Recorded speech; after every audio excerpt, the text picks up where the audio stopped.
Both of my kids were born and raised in Jamaica, and I couldn't think of a better place to raise your kids. Don't listen or read about things bad about Jamaica, because my kids are, although they're in the U.S. now, both of them are doing extremely well. And I also find that a lot of Jamaicans that do get the chance to go abroad after being raised and grown here, they tend to do well and almost overachieve.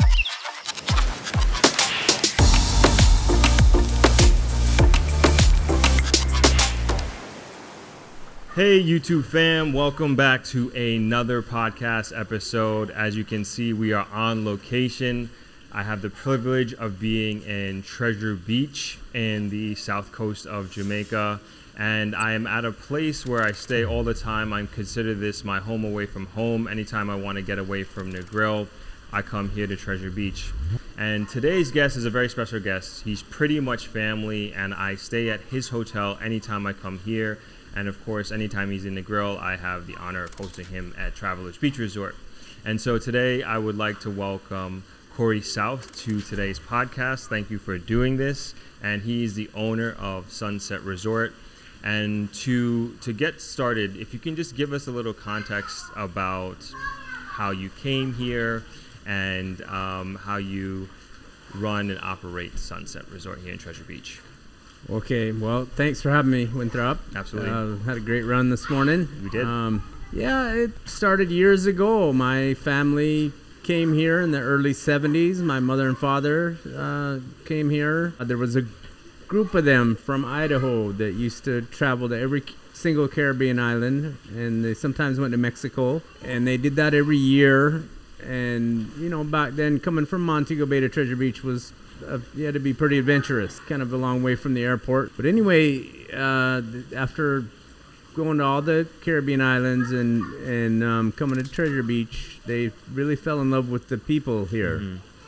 Mm-hmm. The friendliness of the people and just the vibe of the whole place and the relaxed atmosphere and things like that. So they bought a vacation house in the early 70s. Okay. And that was originally called Sunset Villa.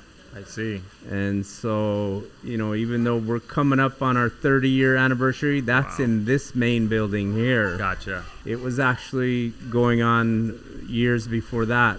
And so you're originally from Idaho, right? Yes. And then when did you officially move here to Jamaica? I've been here about 25 years full-time now. I come down for a year at first, and then I went back. And I, you know, ever since I came, I went back, and I couldn't wait to come back. So I basically took care of some business up there and tied up some loose ends, and I came back, and I've been here ever since. Both of my kids were born and raised in Jamaica, and I couldn't think of a better place to raise your kids. Don't listen or read about things bad about Jamaica, because my kids are, although they're in the U.S. now, one is 18 and one is 20. Both of them are doing extremely well. Awesome. And I also find that a lot of Jamaicans that do get the chance to go abroad after being raised and grown here, they tend to do well and almost overachieve. It's a very humble place to get your start here. It teaches you, you know, not only this the school curriculum's harder here than in the U.S., so they get a good education. You know, it really humbles them, and when they get an opportunity to do something, they really appreciate it a lot more. It's like I say, almost every time I talk to one of my children, I say, you know, whatever you do, never forget your Jamaican manners. Right. Because, you know, when they went to school here, it was all uniforms and haircuts and yes sir and no ma'am, and that's very important. That's something the U.S. should consider bringing back, in my opinion. When I was on my run this morning, I was with Thelwell, who's obviously from here in Treasure Beach, and we were just talking about, like, when he goes to the United States, he says good morning to everybody, and they look at him weird. Yeah. And it's the same thing with me. When I go back to New York, I'll start saying good morning, because that's what we do here. Right. Good afternoon, whatever it is. And then after a while, I stopped doing it, because New York is New York. No, you know, we're just known for not having the greatest manners. People start looking at you funny. Right, exactly. So no, I like that, of, you know, maintaining those manners and remembering where you came from and what you were taught, your morals and your values. I think that's extremely important. Yeah. What is it like to run and operate a property here in Treasure Beach? Well, I tell you, it's a lot of work. It's even though it's a manageable hotel, it's only 14 rooms. There's a lot involved with it. There's a lot of paperwork. It's very high maintenance. We're right on the ocean. It's a dream. Some days, you know, a dream come true. I get to fish here. I get to do a lot of things that I used to do in Idaho here. Right. Which has taken me a few years to acquire and get into here. Some of the things I'd been here years and didn't even know were available, like motocross, for instance, and things like that. Yeah. When I first got here, it was 18 hours a day every day. Wow. You know, Wow. Rarely did I get a day off or a chance to go fishing or anything like that. But now, as I'm getting a little bit older and slowing down a little bit, you know, I have a good team to manage it and things like that. So I do try to take some time and do some of the things that I enjoy doing. And you mentioned some of the lifestyle activities that you're into here, and so as you mentioned earlier, like we went on a hike this morning. Like that was absolutely gorgeous. You mentioned that you're a fisherman, and that's, I know, like from your Facebook post, you go out there. Can you just talk to us about the lifestyle a little bit, specifically the fishing, and then also even the motocross that you mentioned as well? Well, the fishing is something that I just absolutely live for. It's amazing here. I fished in Idaho. I used to catch sturgeon out of the Snake River, a lot of trout. When I first come here, I remember years ago, and I went out there with a guy. When I was just a kid, I was visiting with my parents, and this guy took me out there. He took me way out there in this little canoe, you know, and I'm like, wow, and this is the ocean, you know. Right. I was used to like little reservoirs and lakes, and I tell you, something hit one of the rods, and it run all the wire right off the rod, and the whole thing had wire on it. I was like, there wasn't even no line. It was just pure wire. Wow. And something hit that and took all the wire completely off the rod and broke it and was gone. We didn't catch nothing that day. Right. But from that day forward, I was like, wow, whatever that was, I definitely want to catch that. Right. That's amazing. So I was hooked from right then. Gotcha. And I would, you know, it'd take me a year to come back, and then I was like, I'd go to that same guy, please take me out there, man. And then what it ended up being, that was a wahoo, and one of the fish that we target nowadays. And I studied them and did my homework, and I kept log books, and I marked the tides, and I marked the moon and the currents, and a lot of work goes into it. It's a very elusive fish, but it's a very strong fish. They swim 98 miles an hour. Wow. And they're a blast to catch. Man. You know. Then we also catch mahi, kingfish, barracuda, tuna. We catch blackfin, yellowfin tuna, and we catch some marlin. The marlin are more on the north coast because of the depth of the water. Gotcha. But you know, nothing like hooking into a nice wahoo. I hear you. And you take guests out as well. Absolutely. Yeah. And I'm ashamed to say that I still have yet to go. Yeah, we got to get you out there. Got to get you out there. I took your friends the other day. Yeah. It's on my list though. I promise. It's on my list. Yeah. And then also with the motorsports, I know Kyle, your son, he was heavy into it when he was here. My son was like about 13 here. I met somebody that was really into it here, and I didn't even really know it existed here. Yeah. And, you know, I went to a place in Kingston where they sell bikes, and a guy by the name of Kyle Reynolds at Irie Racing, also a good friend of mine, he was here yesterday. Okay. You know, and then I found out that there was actually 3 motocross tracks, and that there was actual racing going on. So I got my son all his gear first, and I bought him a bike, and I bought him a little YZ85 and started him out. We had a little track right here in Treasure Beach for a while until the noise kind of, you know, got out of control. But my son had a lot of training, a lot of help from not only me, but some of the veteran guys here in Jamaica. Right. And the tracks like Temple Hall, DaCosta Farms. So I'm sorry, where are those tracks? Temple Hall is in Stony Hill, just as you're leaving Kingston to go to Port Antonio. Okay. And then DaCosta Farms is at Hill Run, and that's on the Highway 2000 going to Kingston from here. It's right after you go through the second toll. Yeah. There's a big overpass, and it's out to the west there. That's very awesome. Nice tracks. I was very impressed. I was a lot of riders, a lot of involvement, a lot of sponsorship. So I was surprised at the talent. I was going to say, I found out about it through your Facebook post. I had no idea. I think at the time I was living here over 10 years. So that's fantastic. And I think that's so important. Like, a lot of people don't understand that there are multifaceted or multiple aspects of lifestyle choices that you can have and lifestyle activities that you can get into. And I think that's awesome that's one of them. I'll briefly mention the hike that we did this morning. And one of the most beautiful views, and I know you go to Lover's Leap as well, which is another spectacular view, and definitely an attraction that I recommend people, if you come to Treasure Beach, like, you have to go to Lover's Leap and hear the whole, I'm not going to ruin it for you, but let's like hear the backstory on that location. But spectacular view. But that's an extreme hike. If you're gonna do the hike, I thank you for warning Leap, everybody. That's an extreme one. Yeah. Now we do some other moderate ones, like to the windmills and like to where we went today.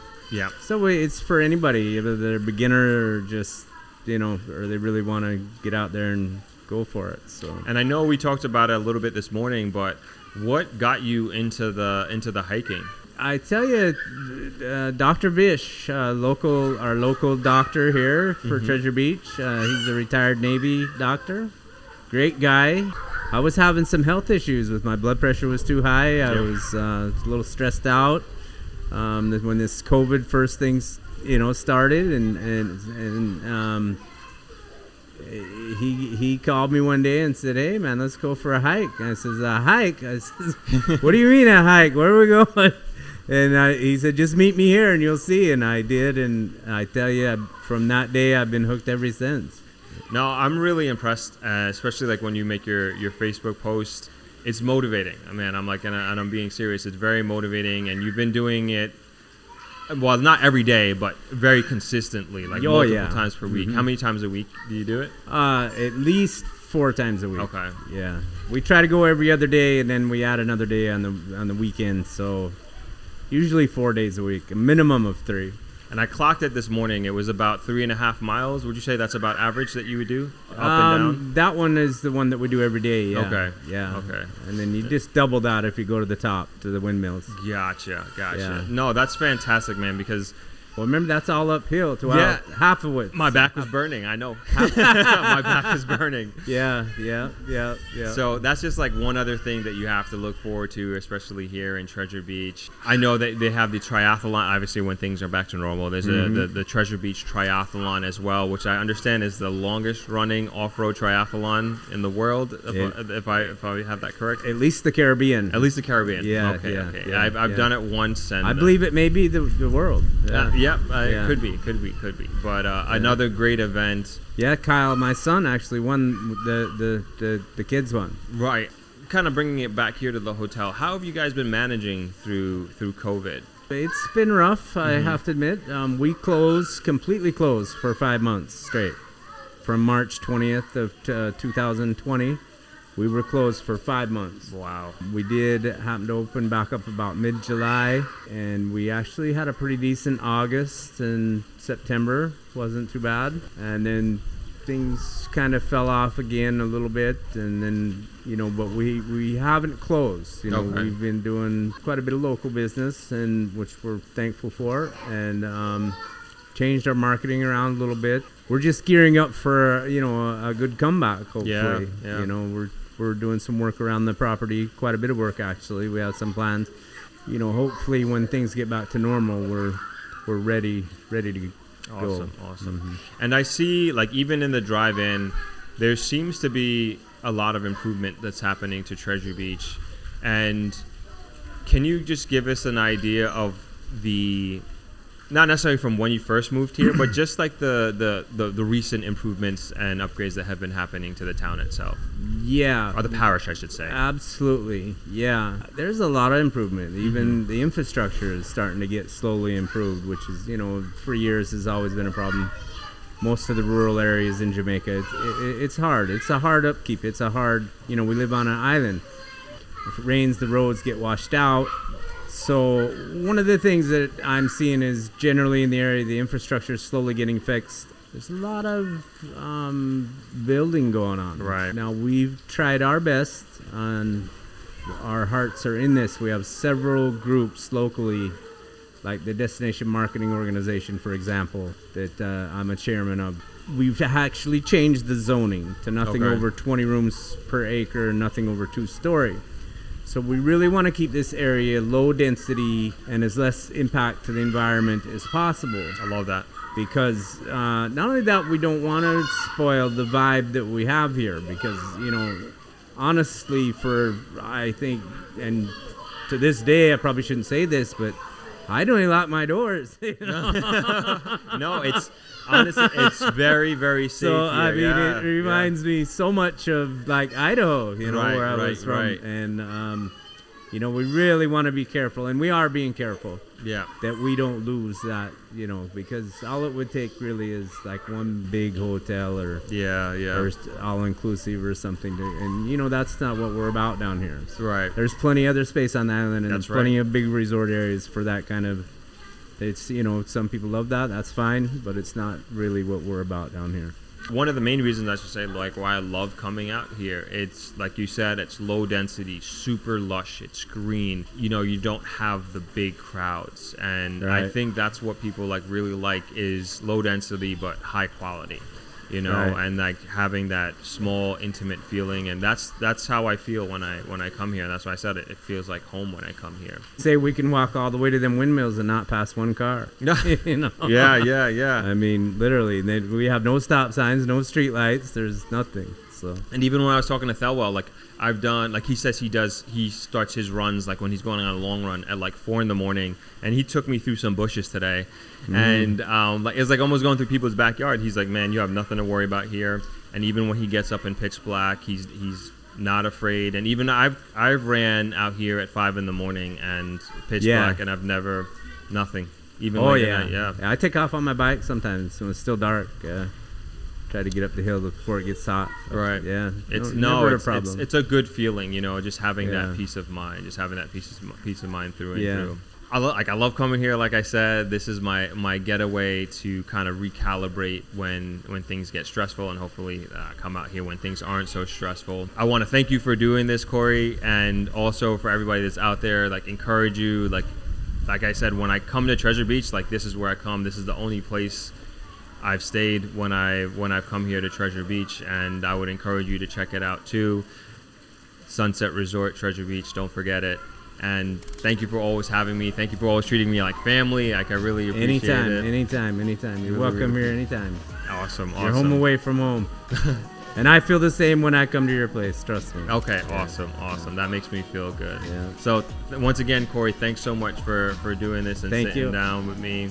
And thank you guys for watching today. I hope you got some value out of this podcast, and I will see you in the next one. Peace. Thanks. Respect.